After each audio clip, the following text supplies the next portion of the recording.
This is Dan Schneider, and on this edition of the Dan Schneider video interview, I will be talking with several experts about film noir, an American film form, its import, and its history, and we will start in just a moment. In this episode, we're going to talk about film noir, and I have two experts and possibly a third expert joining us shortly. Their names are William Luhr and Julie Grossman. And before we get started, I'd like each of them to just give a little bit of information about themselves and their interest in film noir. So, Julie, let's go with ladies first. If you want to talk about yourself for a little bit. Hi, I am Julie Grossman, and I teach at Lemoyne College in Syracuse, New York. I teach in the English department and in the Communication and Film Studies department. And I have long been interested in film noir, wrote a book called Rethinking the Femme Fatale in Film Noir, Ready for Her Close-Up, in which I argued that the presence of the so-called femme fatale in film noir is exaggerated. I was interested in showing the stories that create the grounds for understanding the women in film noir more sympathetically than is generally seen. So that's my book. I teach film noir often, and yeah, I'm glad to be here. William, a little bit of background about yourself. Sure. I teach at St. Peter's University in Jersey City, and I'm the co-chair of the Columbia University faculty level Columbia University seminar on interdisciplinary interpretation, which brings in speakers throughout the academic year. I've written, well, my most recent book is called Film Noir from John Wiley Blackwell. But it builds on, I've edited a book on Dashiell Hammett and written a book on Raymond Chandler. And my interest in Chandler 20 odd years ago is really what started my interest in film noir. Well, let's take that as a segue. Hammett and Chandler seem to be seminal figures. Did film noir, was that more of a visual film movement, do you think? Or do you think that it evolved out of the detective fiction of the 20s and 30s? I'll start with William, if you want to just pick up where you were going. I think it evolved from a number of intersecting movements or sensibilities. Certainly one of them was American hard-boiled detective fiction of the 20s and 30s. Another one was the new look of German expressionist film. Post-war, the look of Italian neorealism, and a change in narration in Hollywood during the war. So that nothing in film noir was new. But suddenly, after Citizen Kane, we have films that are obsessed with point of view. And during film noir, we have retrospective point of view and a focus on the individual. Another major influence was the popularization of Freudian discourse. So that where motivations in the 30s, let's say James Cagney in a number of gangster films, Public Enemy, Angels with Dirty Faces, the source of his, at times, hysterical sociopathology is largely poverty or bad times. 10 years or a dozen years later, you see him in White Heat, and he's a sociopathic killer that has nothing to do with hard times. It's because he's a Freudian disaster with an Oedipus complex. So that shift in motivation of where the dark side comes from also occurred at around the same time as film noir. So it's not one thing, it's a number of things. Just so people know, we were joined by our third expert, Richard Edwards, and I'll introduce him in a moment. William, if could just have you finish your thought about the evolution of film noir from Hammett and Chandler novels and Italian neorealism and that stuff, if you could pick up the thread. Sure. In some, I was saying that film noir didn't come from one source, that it came from a coalescence of a number of sources, like American hard-boiled detective fiction, Italian neorealism after the war, German expressionism, the popularization of Freudian discourse, and related things. So it was a number of things coming together. Yeah, it's interesting because I hadn't thought of neorealism's influence. But before we pick up on that, Richard Edwards, if you could just take a minute or two and just let the viewers know who you are and your interest in film noir, and then we'll continue the discussion. Yeah, thank you. My background is I've been very interested in film noir for a lot of years. With my colleague Shannon Clute, I have a long-running podcast series called Out of the Past Investigating Film Noir that stretches back to 2005, where we pick one film every couple of weeks to talk about in depth, focusing on looking at these films with fresh eyes. I'm also the co-author of the book The Maltese Touch of Evil, Film Noir and Potential Criticism, that came out of University Press of New England back in 2011. And my interest has always been that this has been my favorite film style that came out of the Hollywood system. I just think these films are amazing and still hold up today. Okay, thank you, Richard. Let's pick up the thread. Maybe Julie, since you had talked about the femme fatale and whatnot, let's talk about some of the elements that are considered film noir. As far as I know, just as a layman looking, it seems that around 1940-ish is generally when film noir is considered to have begun. And I know that the early Hollywood had a lot of sort of power brokers like Betty Davis and Joan Crawford and whatnot. Were any of these women influential in film noir in terms of starring in it? Did any women have any roles in producing film noir, or was it basically a male genre from the get-go? Well, this is what we call in literary and film criticism a critical crux, right? Because depending on scholars' interests, you'll get different emphases in answering that question. It's a great question. Obviously, women were really prominent in film noir as they took on the role of the so-called femme fatale. You think about Barbara Stanwyck in Double Indemnity, Rita Hayworth and Gilda, Joan Crawford and Mildred Pierce, and other films. One thing that I guess I would add to Bill's really excellent introduction to film noir is, some people talk about the representation of women in post-war America as being tinged with this kind of anxiety about shifting gender roles, because the men came home from fighting in World War II, and the women had been working in factories, and there was a kind of moment when these these roles were called into question.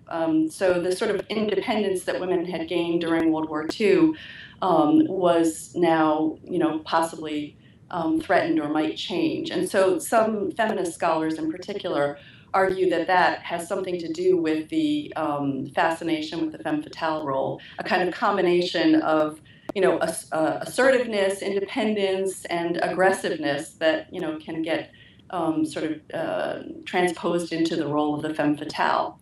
And in a number of film noir movies, there is this kind of fascination with female agency. Even like Cora Smith in The Postman Always Rings Twice in 1946 keeps saying, she wants to be somebody, which sounds like a kind of,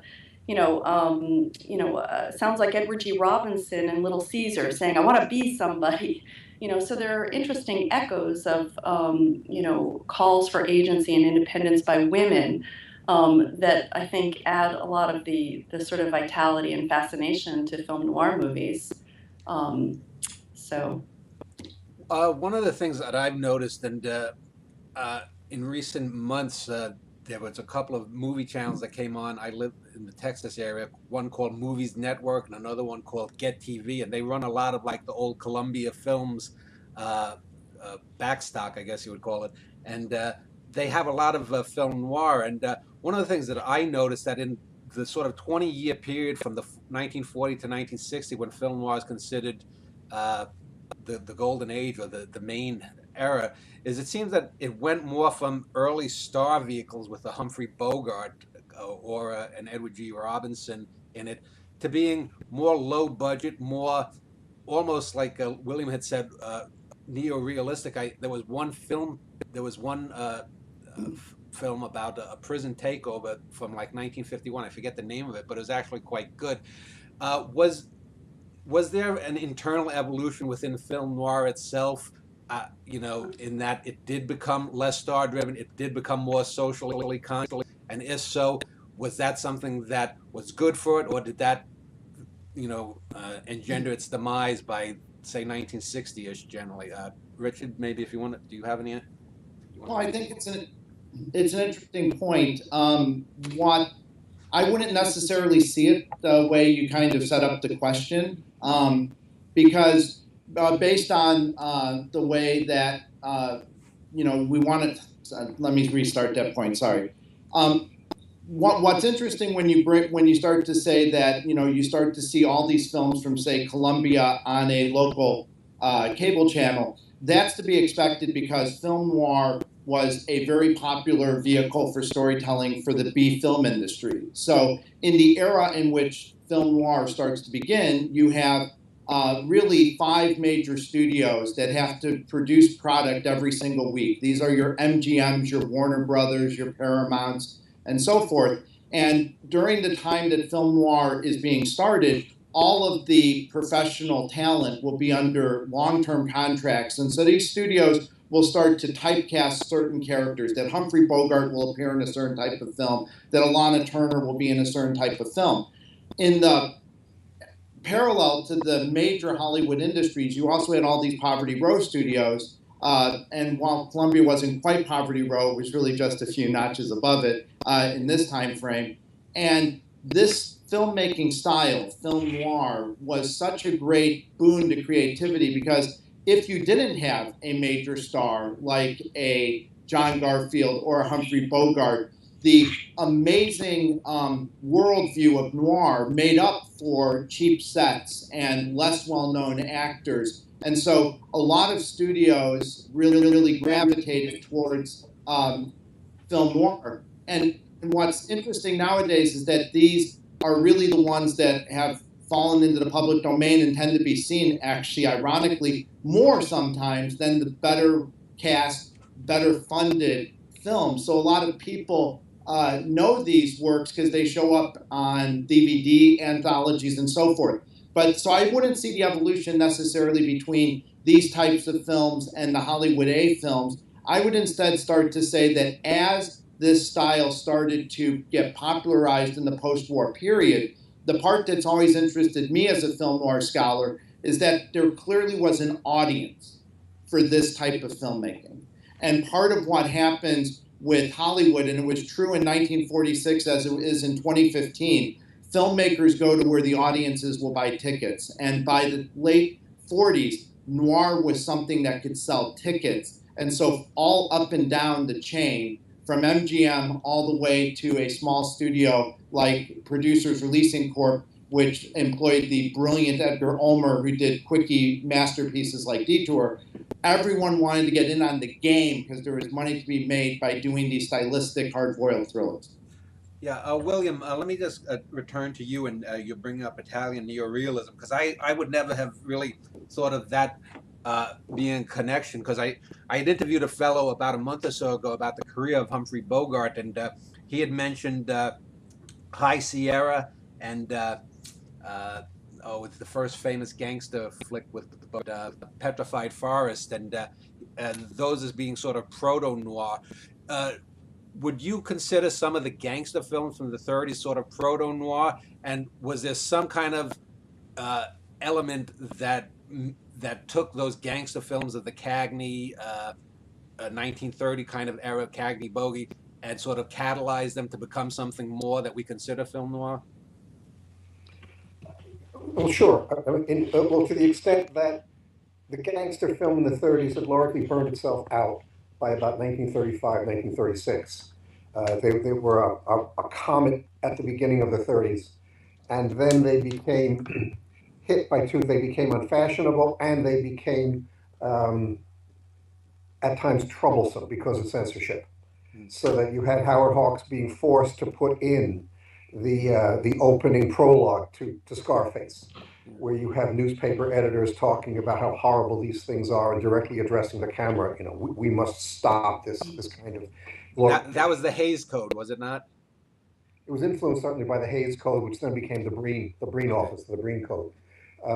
So that by the mid-30s, most people, whether it was James Cagney, Edward G. Robinson, or Paul Muni, were shielding themselves from gangster films. And then when they reemerged in the 40s, they emerged in a different modality, because much of film noir is not about rising gangsters or rising violent sociopaths, but about the guy down the block, about middle-class people who appear to be utterly normative. And then suddenly you find out that they're sleeping with their boss's wife, that they're robbing the company, that there's a level of pathology in them that's shocking. So that part of what film noir is about is the normal that's suddenly not normal. It's horrific. Yeah. If Can I add something? Yeah, go ahead. Go ahead. Sorry. I think Bill's point about neorealism and the average person as the subject of film noir is really important and interesting. And you asked before about women involved in film noir, and I'm now working on a book on Ida Lupino, who's best known as an actress who figured in film noir movies like High Sierra, which we mentioned, and also On Dangerous Ground and others. But she was also a director of a very good film noir movie called The Hitchhiker in the early 1950s. And she was profoundly influenced by neorealism and was really interested in that very point, that films should be about about real people in in a kind of in a kind of pedestrian context, people who have problems that viewers can identify with. And when Bill was speaking, I was thinking about this sort of world weariness and of a character like Walter Neff in Double Indemnity. You have those great shots in that film of the office space and the sense of sameness of every day that makes these characters want to kind of walk over that line and indulge in the dark side. And I think that's a large part of the fascination of film noir is that the sort of transgressiveness that that viewers were attracted to, and that film noir represented a kind of underbelly of American experience that was kind of opposed to the what some call the flag waving piety of standard Hollywood films, certainly of the period. So.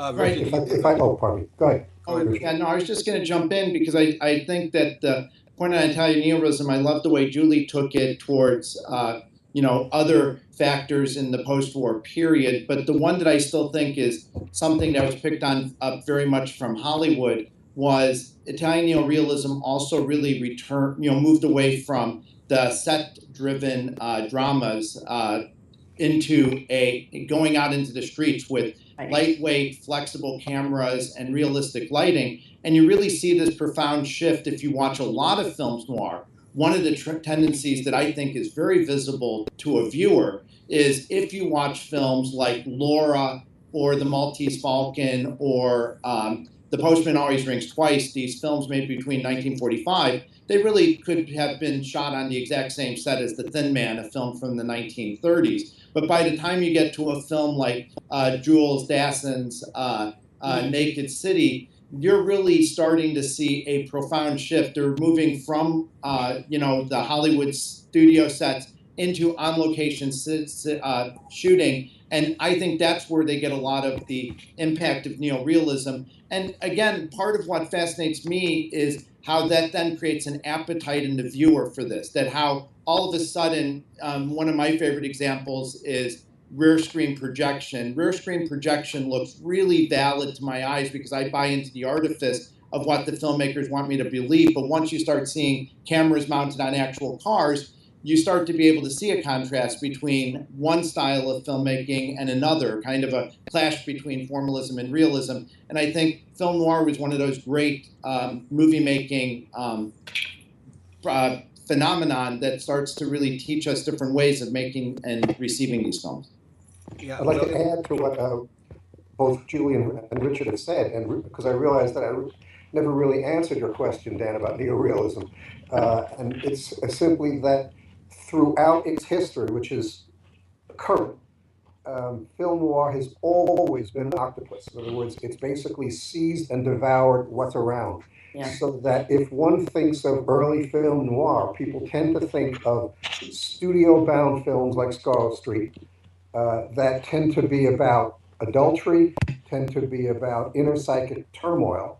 If you look at films of the late 40s, suddenly you're getting films that have, in many cases, very little to do with sexuality, very little to do with a studio-bound environment, where you have films that are shot on the streets with, with location lighting, and that's because Hollywood suddenly, after the war, became influenced by neorealism in a way where previously it had had little interest.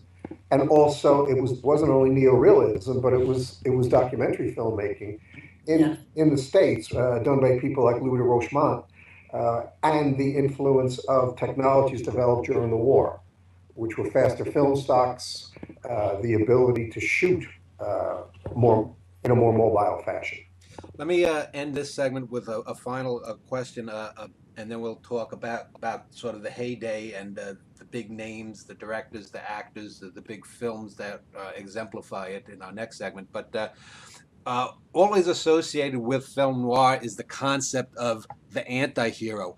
Do you think that the anti-hero, well, first, what is the anti-hero, and did that predate film noir, or is it really something that was popularized by film noir and came out of it and is something that was unique to that form that has since been absorbed in other art forms? Anyone? Well, I mean, the anti-hero is a highly elastic term. Yeah. It can go back to Oedipus or to Hamlet. The term generally applies to someone who goes against the dominant codes considered good of the time. And I don't think there's anything new in film noir in terms of an anti-hero. But what part of what is new is a different way of looking at why somebody who's wrong became wrong. Okay. Mm-hmm. No, and I think it goes back to, the way William set it up at the very beginning. I mean, I still see so much of the film noir phenomenon coming out of the pulp fiction writing of the 1920s and 30s. And you really start, I mean, it's hard to give like a brief summary answer here, but clearly within popular entertainment, things start to shift in the 19th century. And, in my standard film noir lecture, I almost always start with Edgar Allan Poe as one of the godfathers of noir, because I think you start to see a particular strain in the way that Americans handle detective fiction that is very different from its European counterparts. What, of course, becomes ironic is that what makes film noir such a heady brew is it is endlessly hopping over the Atlantic in this wonderful transactional way where then European artists start to steal from the Americans, and we then keep constantly, like a tennis ball, being batted across the Atlantic. Finally emerged somewhere in the 1920s, coalescing around publications such as Black Mass Magazine or any type of, pulp fiction magazine that costs 5 cents or less, and, start to tell a certain type of story that is more reflective of a modern view of crime and human, connections. And, we have the two great craftsmen right at the dawn of that style of writing. You have Dashiell Hammett, who really, I think, sets up a template that is powerful for Hollywood in one particular way. He understands how to tell a great story that is really within the poetic style of Hollywood. I mean, when you start looking at adaptations like The Maltese Falcon, part of the genius of what John Huston did in 1941 was to literally change nothing in what Dashiell Hammett had done in 1929, because the template was there. And then you get the great craftsman Raymond Chandler to fill in parts that are slightly different from the Hammett touch. And so they really did want to focus on, I wouldn't say the word anti-hero. I've never really been a huge fan of that, because I still think one of the great points brought up in our conversation already is that noir is not like Oedipus, in that we're not really talking about kings driven by the vanities of God. We are talking about normal people, frequently just normal Joes trying to get through an average day when they make one fatal mistake. And we watch for 90 minutes the playing out of that, awful, course of action. Julie, final comment? And I just add, yeah, sure. Yeah, that's all great. And I think that, the idea of the anti-hero, may be helpful in the sense that it suggests that sort of combination of idealism and cynicism that for me really characterizes a lot of these films. You have the famous line, I think this is from The Art of Murder, is it, Bill, from Chandler's Sorry. That's the line. Yeah, right, that's the line. Chandler says, "Down these mean streets a man must go who's not himself mean." And this idea of, the noir hero / anti-hero as being just a little bit more virtuous than everybody else. But also, a cynic who has flaws, as Richard was suggesting, and that combined with the sort of failure of institutions like the law, marriage, other social institutions creates this sort of, fascinating pot. Okay. We'll take a break here, and when we get back on the next segment, we'll talk about the vintage golden age of film noir and the key players and films in that era. And we'll do that in a moment. In this segment, I want to talk about, as I had mentioned, the key films, people, directors, actors involved within film noir. And I just want to make a point. Someone had mentioned the public domain earlier. Originally, I was going to, in between each segment, have some public domain film clips from online that I had gotten, but when I downloaded and then uploaded it to get some of them, one of them was from Sam Fuller's The Naked Kiss, which is a famously public domain film, and YouTube, some German company claimed a copyright to it, and so that's why anyone watching this in the next few months is actually seeing it on my second educational Cosmoetica channel, because YouTube doesn't seem to respect the public domain. But that's a topic for another show. So unfortunately, I won't have some clips that I had wanted to just talk about. But let us talk about what would be. Do each of you have an agreement, say, on what was the seminal or first film noir, or the first seminal film noir director? I mean, or is it, again, just sort of a pick and choose? Well, don't most people mark film noir, classic film noir, as beginning with The Maltese Falcon in 1941 and perhaps ending with that very self-conscious film noir, 1958, Touch of Evil by Orson Welles? But, it's a kind of arbitrary setting of borders, as we've already suggested. Yeah. I go a different way. Instead of thinking about what's the first film noir, I try to identify which films noir were the ones that, seem to most embody, what we would come to call film noir. And for me, it's always Out of the Past that I think is the film that comes out in 1946 that really clarifies the noir style. So it's hardly the first film noir, but it possibly is the best. Yeah. My sense of first is After the Last, meaning that film noir is a retrospective. It's okay, it's Sunday. In that a cliche among people who were involved, like Robert Mitchum or Edward Dmytryk, or it's endless, is that I never knew I was making film noir when I was making film noir.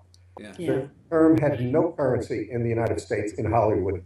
The term didn't get currency, at least in the United States, until the 1960s, until film studies started to become part of the academic world. And it was the term was largely coined in France in 46.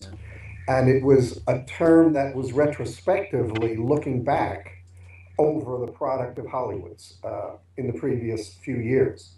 And so what we consider film noir is something that was defined in many cases, at least until 1950, after the fact. And I suspect I would agree with both of your choices. Certainly, perhaps for me, the pinnacle of film noir is Out of the Past. My sense is the first big splash was probably Double Indemnity. But clearly, I mean, people have argued that Maltese Falcon doesn't, it has the thematics of film noir, but doesn't look like a film noir. It's not a drenched, shadowy kind of look. It's a very traditional studio look. But is film noir a visual style? Is film noir a thematic bundle of, a bundle of themes, or a cluster of other things? And lately, people have started to talk about the visuals, the thematics, and other things as part of the same barely containable package. Yeah. Right, and sorry. Go ahead, Julie. I was just going to say, when you talk about the visuals and the themes, it becomes a genre as opposed to a series, as I think Paul Schrader argued most famously, that it becomes a genre that's transhistorical, which is where you can get film noir sort of absorbing the concerns of any socio-historical moment and thriving. So. Can I just add one final coda to those points? I think the other element is that it's always, for me, a question, because I agree with Bill that there's a lot of backwards mapping of film noir. A lot of these filmmakers didn't know they were making these films, and they're labels we attach after the fact. But when I'm watching a film noir, like if you set me down to watch 100 films in the 1940s, I would probably take a subset of those 100 films and place them off to the side, saying these films seem to be doing something different. And for me, it's this idea of the kind of the other side of the American dream. I mean, Hollywood films always had the Hollywood ending, and films noir started with the idea that living in the 1940s was now a kind of nightmare. And those films that really embrace that sense of what I would call, dread and nausea, then I kind of know I'm in the right place. And as Eddie Moeller, who does the Great Noir City Festival, always likes to quote, you also get the famous line, it's a bitter little world.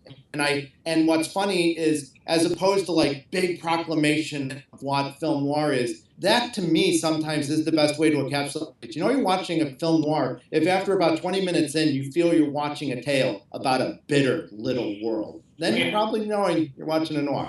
One of the things that I had mentioned earlier was that there seemed to be a shift away from earlier films considered film noir being star-driven vehicles towards more of a lower budget. But I think also there was, it seemed to me, just as an outsider, that there was also more cast-driven, because I'm thinking of one of the films that I was going to show a clip of was Kansas City Confidential, which I think was a terrific little low-budget film, and it didn't really have any big stars. It had a really tight little script. It was really well filmed.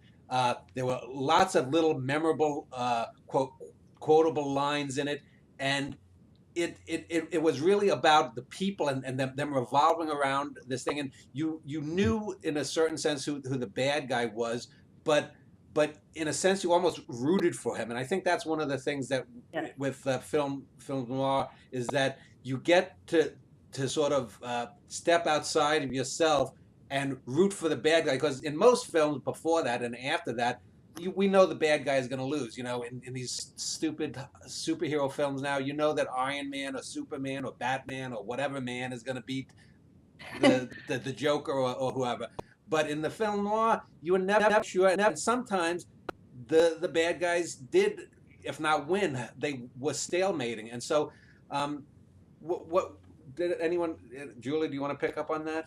Well, I think that's great and important in a number of ways. I mean, you know, one of the most famous scenes in a film noir movie from the classic period is what's the character's name? Udo.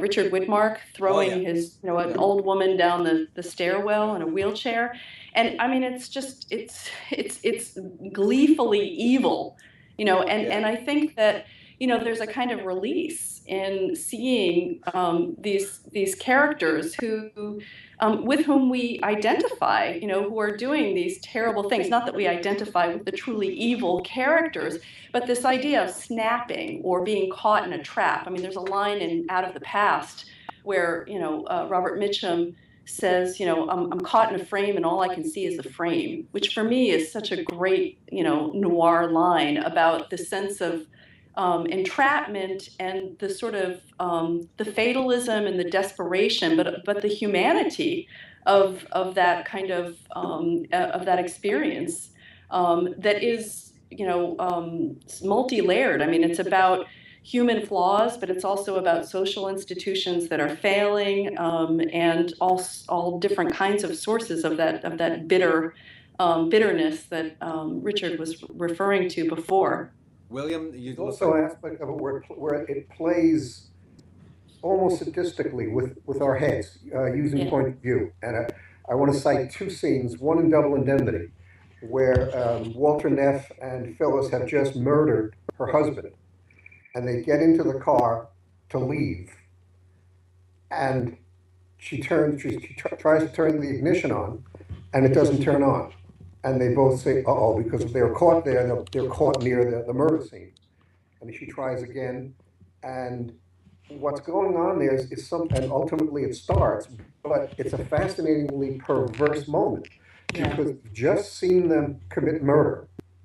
And now, as an audience, we're rooting for them to get away. And that, you know, almost instantaneous flip around of audience point of view to, oh my God, they're killing this guy. And then, God, I hope they can get away. I mean, and if we look almost 20 years later at Hitchcock's Psycho, right after Norman Bates has killed Janet Leigh, he packs her into a car and drives it into the swamp. And we see him watch as the car sinks, and then the car goes bloop, bloop, and then stops, and it looks like it's not going to sink. And we get a back and forth watching him, watching the car. And Hitchcock has manipulated our point of view to getting us to hope that the car sinks, to hope that the guy who we've just seen slaughter Janet Leigh in the shower get away with it. And that very perverse playing with our heads is also part of it.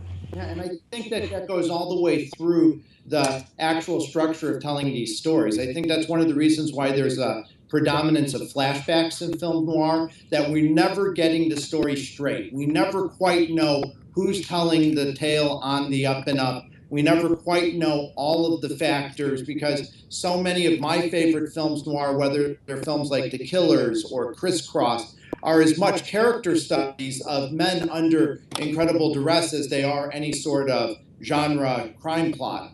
Additionally, the other part that's great to continue riffing on this idea is, as you watch these noirs more closely, I think it is in these little story touches. I think that, you know, one of the parts that I, again, know that I'm watching a film noir is when I start to just, in the back of my head, something steps up that this is just not how you would tell a straightforward, classic good guys versus bad guys crime thriller. And it is these little moments that I think bring in these little story touches that, you know, frequently, to me, noir is a story of fate and about faithful consequences. And, you know, the great film, The Killer, where you have Burt Lancaster as the Swede, you know, starts the movie out by saying, I made a mistake once. But that's all it takes in the noir universe. Yeah. You mentioned Richard Widmark, and I wanted to talk about some seminal or important people in there. And actually, one of the films that I was also had a clip was actually what's considered, from what I've read, a noir western that I had seen years ago, but hadn't seen for probably 35, 40 years, called The Yellow Sky in 1948, and it had Gregory Peck. And Widmark is just terrific in it, it made me think. My dad, when I was a kid, I used to watch Abbott and Costello movies and film noirs with him, and he loved Jimmy Cagney, he loved John Garfield, and Richard Widmark was his favorite bad guy. Do you think that Richard Widmark was probably the prototypical villain in a film noir, because he had good looks. He was usually portrayed as this blonde or almost all American, and yet there's this aversion that he's almost always the bad guy, and he's the smart bad guy in most of the films. That's really interesting. Yeah, that Yellow Sky is a really strange movie. I mean, that's a really interesting movie. I mean, there were other hybrid Western noir films. I think of Johnny Guitar, with Joan Crawford. But Yellow Sky is fascinating, and I agree. Richard Widmark has a lot of charisma as a bad guy, and that's an interesting point. That he seems like he could be playing a Hollywood lead. Handsome male protagonist, and so nicely represents that idea of the sort of dark underbelly of the Hollywood hero, and so that we get back to that idea of perversity, that Richard was talking about. You I think we're planning to show a clip from The Naked Kiss, which you mentioned before, and for me that film is just I mean, I'm off the main question that you asked, but this idea of the town hero being a pederast, is just a kind of is utterly noir. But yeah, Richard Widmark was a very I use the phrase gleefully evil. That laugh, the cackle of Richard Widmark is quite stunning. William, do you want to pick up on anything? Yeah. Well, I mean, in the clip from Yellow Sky, what for me it has in common with the other clips that you had is a central aspect of film noir, in that much about film noir is that it's post-mortem, that these characters in many ways are already dead or perceive themselves as a line that's recycled endlessly. My future is all behind me. And that in the very physical look in Yellow Sky, the guys are staggering along. When they arrive to the town, it looks they're all dropping dead. And in film after film, we get sometimes they are dead. In other words, Sunset Boulevard literally starts off with a shot of William Holden dead in a swimming pool. In Double Indemnity, we have Fred McMurray walking down the street saying, "I heard my footsteps. It sounded like the footsteps of a dead man." And in the clip you had from DOA, where he walks into the homicide division, Edmund O'Brien as Frank Bigelow, and says, "I want to report a murder." Who was murdered? I was. Yeah. And the perspective in film after film is from somebody who has nothing in his or her future, mostly his, and whose life and life equals doom is all behind him. And what we see is simply the playing out of what has already happened. And that's part of the way that the retrospective narration fits into it. Yeah. It's not like it can be changed. It's already happened, and it's already leading to this dark doom space. Yeah, let me just Can I just jump in to finish to put one other point to define, because you're also asking just about the noir actors and who was popular, and we can most people have their own list, but clearly for me this was a style made for faces that were owned by people like Humphrey Bogart and Robert Mitchum and even Richard Widmark. Like, they're not the classical beauties. These are not the Clark Gable types. These are not your classical leading men. And yet, in these types of stories, my God, I mean, I start to think about, my favorite films in film noir, and let's just do alternative casting. Let's put Gregory Peck in The Killers, or let's switch out, Burt Lancaster with, Clark Gable in certain roles, and it just wouldn't work. Like, part of what is amazing is that at the same time that Hollywood starts to embrace this style of filmmaking, they also start to find a role for a certain type of leading man that really would have just been a bit player 10 years earlier. And they become the lead. Then on the female side, with the femme fatale, to go back to a point we made at the very beginning of this discussion, this is also a style that was really tailor-made for a certain type of beauty. And I start thinking about an actress like Jane Greer, who I don't think would have been a star in as quite the same way if she had to be in musicals. I mean, it's just like, this was the type of film that brought out the best of her acting persona. And, so you really could be an A-list star in this era and be highly associated with this type of dark crime thriller we subsequently came to call film noir. But boy, did some of our greatest actors in retrospect have their best films acting out these bitter little stories. Yeah, If I could, one addition to that, another thing that intrigues me about these stars is that many of the young up-and-coming stars of the 40s, whether it's Burt Lancaster in The Killers, or the number of noirs that he did, or Mitchum, are absolutely defeated, doomed people. Whether we see Mitchum, whether we see Lancaster and others, but then what happens to them in the 50s? In film after film, Lancaster is playing a pirate. These guys are suddenly in the 50s action adventure stars. And so the sort of semi-doomed, dead, limpid looks that we get of Burt Lancaster waiting to be killed at the beginning of Killers is suddenly transformed into these rugged action stars who tended to dominate the 50s. But I'm sorry, Julie, if I cut you. No, not at all. I just wanted to make a point. I hadn't thought about the yellow sky and the horror stuff, but it just dawned to me that in things like Yellow Sky, and I can't remember the name, but there was a prison riot film that I had seen a couple of months ago that was really well done. It might have been, but I think of some of the Italian horror films by Mario Bava. I don't know if you are familiar with that, but also Carnival of Souls and Night of the Living Dead, and the very high contrast black and white from those films had to have been influenced by film noir. And it's just interesting, you get these sort of metaphorical dead people that in the 1960s in Italian horror and in a low budget American horror become literal ghouls, vampires, zombies, and whatnot. And speaking of influences, it's just an odd thing. I mean, do you see any connections there? In the influences of film noir outside of film noir, in that sense. Everywhere. Yeah.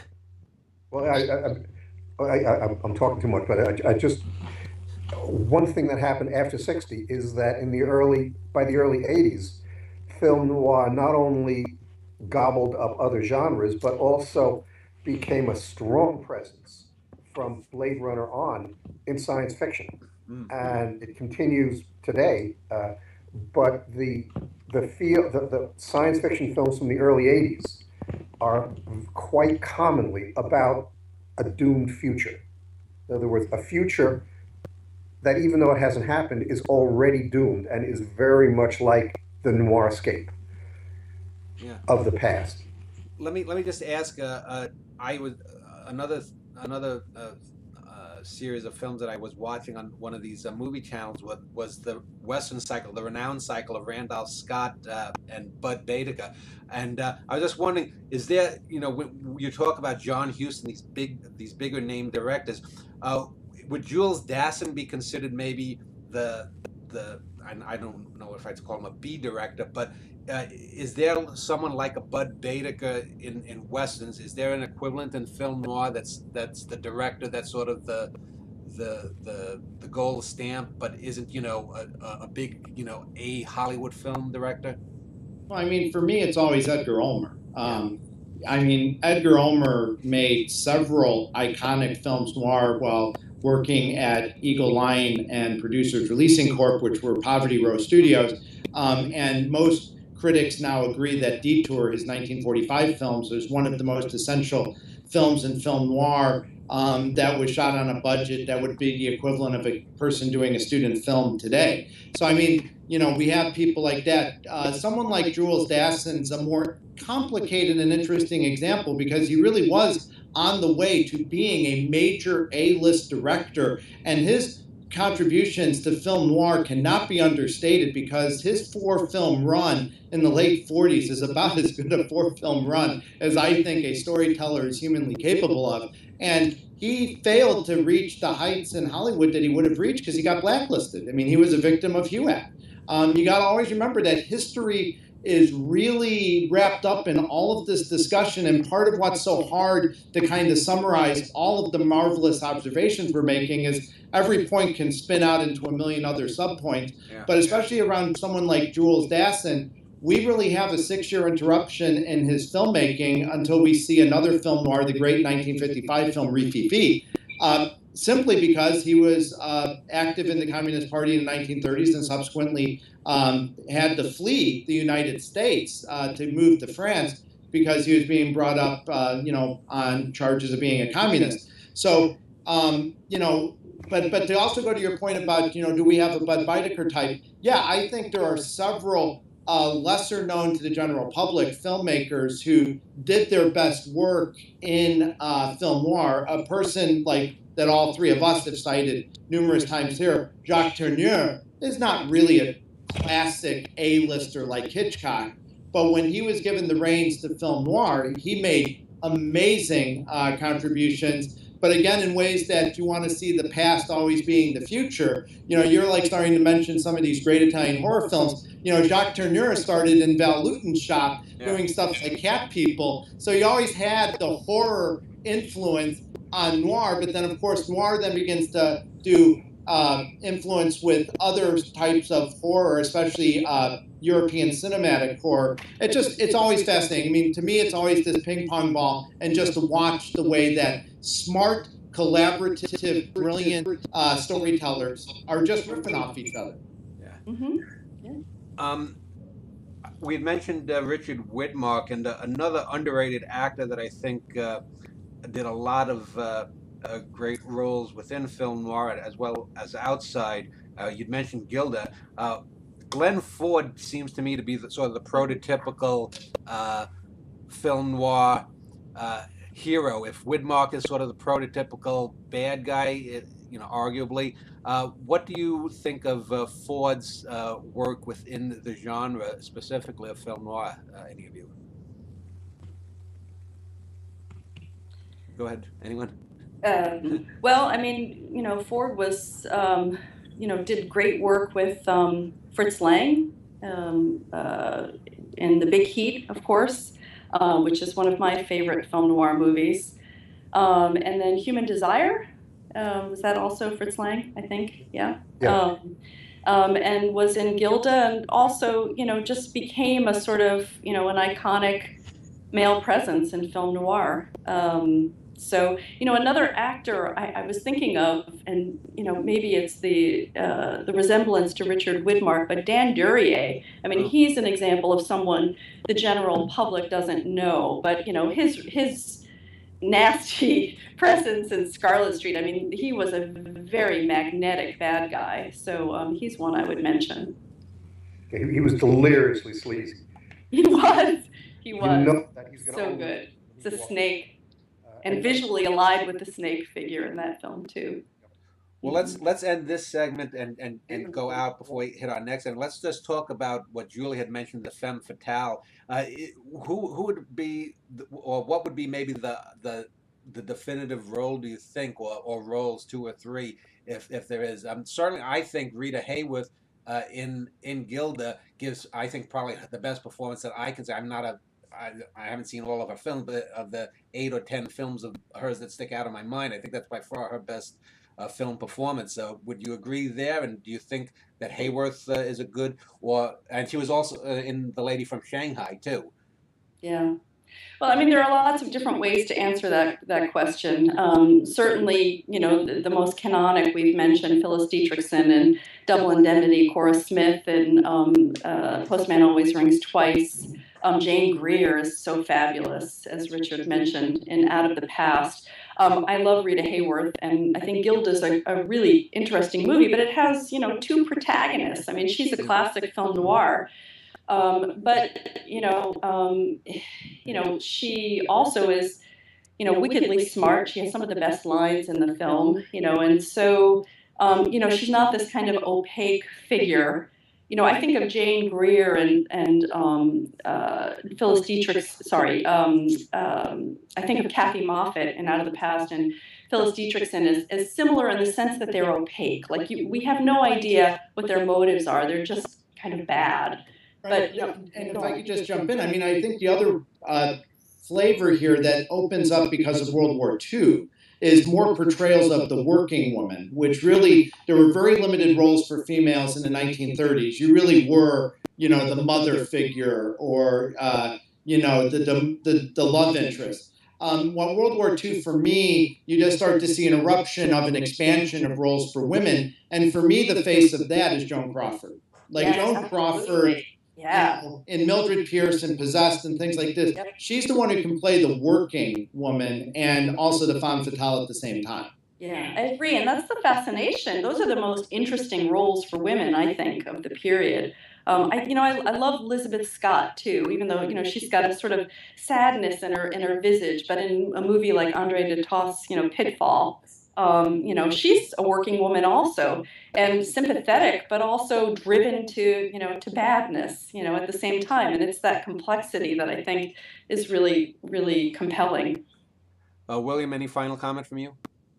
I mean, there's a very bright woman at Stony Brook who's retiring now. But she a few years ago she did a wonderful book called Women in Film Noir, and one of her main theses is that many of the women we remember are women who were evil and who get punished at the end of the film, who get shot, whatever.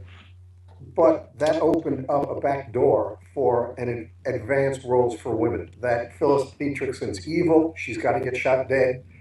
But what was perhaps semi-conscious on the part of the filmmakers is that she's as smart, if not smarter, than any man in film. And in film after film, these femmes fatales are, you're supposed, your gauge as an audience to hate them because they're so evil. But if you step back, you realize this is one smart person, and it's a woman who doesn't need a man. It's a woman who, in many ways, wants what the best of the men or the worst of the men want: money, power, independence. And so what Anne argues is that basically film noir, for the first time in American film history, opened up a back door for a new and greater and more respectful roles for women. Yeah, they were bad, but for the first time, they were real smart and savvy. And that woman, what was her name, the author? E. Ann Kaplan, Kaplan. Okay, go ahead, Julie. I was just going to say, and I think what Bill is suggesting. Sorry? Why?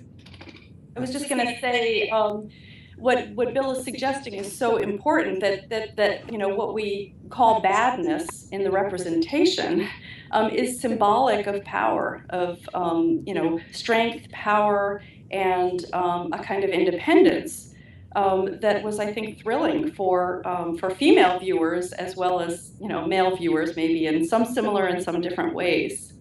Okay, well, let's end this segment, and in our next segment, let's talk about sort of the decline or the end of film noir and why it might have come to an end, and influences that barrel through now into the 21st century, and we'll do that in a moment. All right, well, in this next to last segment, let us talk about the decline, if we will, of classic film noir and what might have precipitated it. In the break, I just mentioned that possibly television and might have played a role. Does that ring true, do you think, or was it something, a larger social circumstance? Can I just say something, just maybe to start the conversation here? I mean, if film noir was at least in part trying to represent the underbelly of an American experience as a kind of, as a response to the American dream, then in the 1960s, when we had a spate of, we had the civil rights movement, we had the feminist movement, maybe, or at least some people have argued, there was less need for this kind of, for a genre or a series that was exposing that underbelly because it was happening in a more mainstream way. So that's one way to answer it, but I'm not sure that I would agree that, film noir had its demise, because I think, as we've all been suggesting, a film noir sort of grafts onto whatever's going on in a particular socio-historical moment. And some of the most incredible film noir movies came in, the 1970s with Chinatown and Taxi Driver, and then I think Bill mentioned Blade Runner in the early 80s. So maybe that's just a start. Richard, how about you? Yeah, I think, clearly there was an outpouring, a flowering of noir filmmaking in the late 40s to mid 50s. It became a dominant style that many filmmakers, yeah, 1 second, sorry. Okay, thank you. Yeah, I had to get checked in on. It was,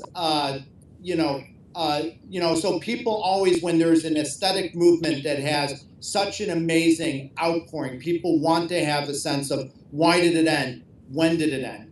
Now, part of this is a very complex answer that gets into the economic system of Hollywood, that the actual ways and terms under which the first films were made shifts in the Hollywood cycle. And, I don't want to get into too much minutia, but you really see the downfall of actually the studio system itself in the late 1950s, moving much more towards the model we know today, which are independent producers packaging stars and directors and screenwriters to make films.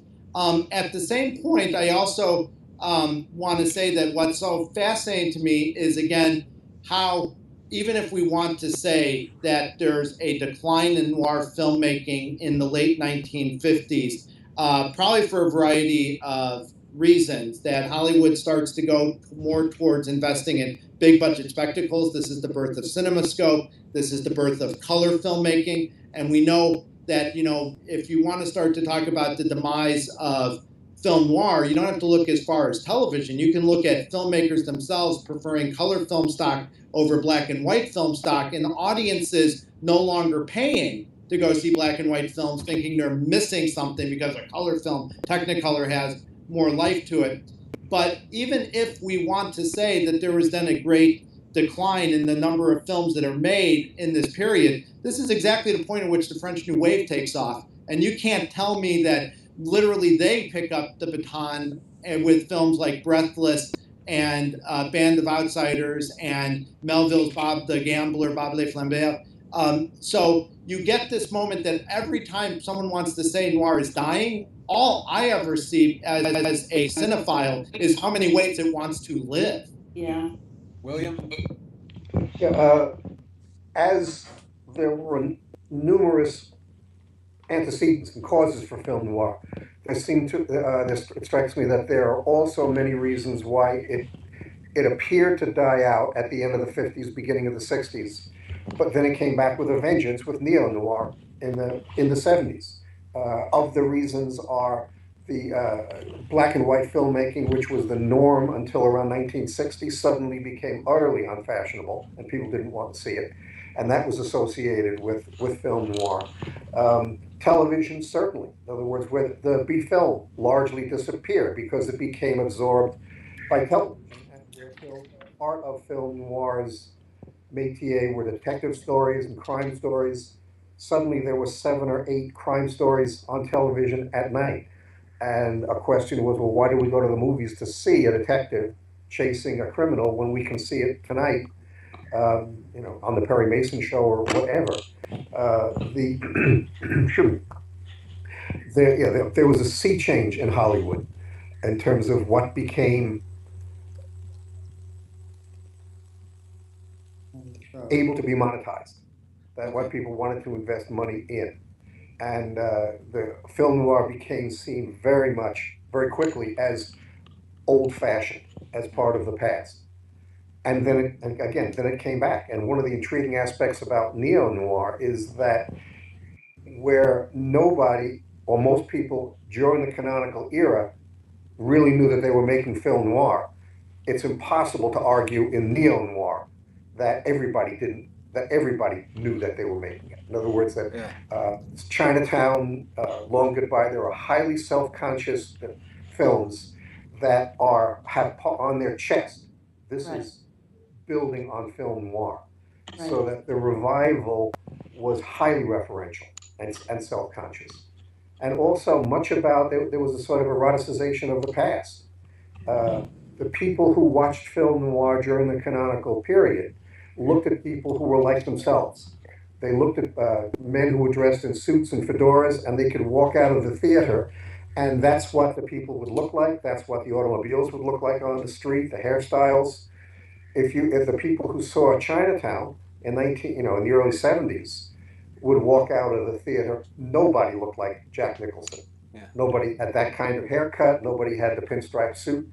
That you were aware, even if the neo-noir was set today in the present, whenever the film was made, it had, as in Body Heat, there was a strong generic vibe that this is a genre echoing a past genre. Let me end with a final question to all three of you, and then we'll give you each a closing remark.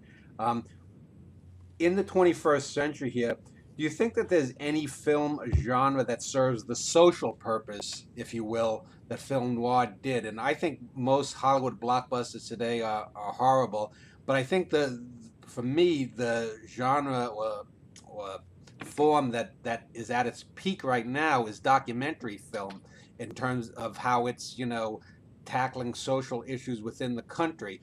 And it seems to me that film noir arrived at a time before documentary films really took off. I mean, you have people like Errol Morris now making films. You have blatant propagandists like Michael Moore. You have a lot of smaller little people now, because of the technology's advance, being able to make really quality films about social issues. So my question, I guess, is, do you think that documentary filmmaking serves the kind of social purpose perhaps that film noir did? Or if not, do you think that another format might? Anyone? That's an interesting question. I mean, I'm always struck by, I think it was Paul Schrader made the point that film noir provides aesthetic solutions to sociological problems. And, that's always, kind of resonated for me, that part of what's even, moving about film noir movies is the way they, they're so stylized, but they're deeply engaged in the social and kind of standing up for the little guy or for the oppressed woman, or for people who don't have resources. I mean, think about the character in modern film who has the least resources of just about anybody is Travis Bickle. And the fact that Scorsese and Schrader are able to make this beautiful film that sort of astounds viewers with the kind of the aesthetic beauty of the filmmaking, while what we're watching is a character who's utterly marginalized and has no resources and is kind of is incoherent psychologically. So, and I just want to add one other thing that I think we haven't talked about, and that is the setting of the city, which I think became really pronounced. Obviously, was important in classic noir, but became really pronounced in neo-noir, where Chinatown is really talking in a sort of noir epic way about the birth of the modern city in Los Angeles. You have The Last Seduction, a more recent film, which is very much about New York and the sort of dynamism, but also the themes we've been talking about, the sense of anonymity associated with the city, and the city becoming a kind of character in and of itself, as a sort of critique of the modern, and it's draw, but also it's sadness in some ways in terms of such anonymity.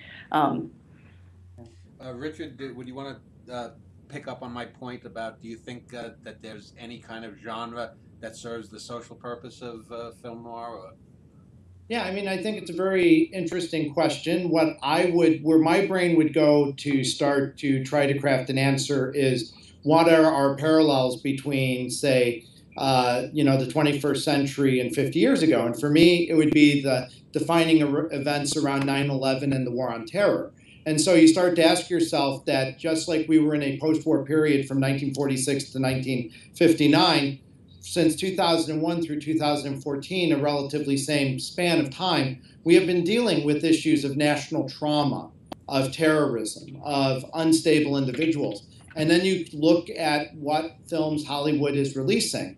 And one of the big changes, of course, is that we now invest so much into every single film. The $100 million, but even now they're now saying $300 million is going to probably be a new basis for filmmaking.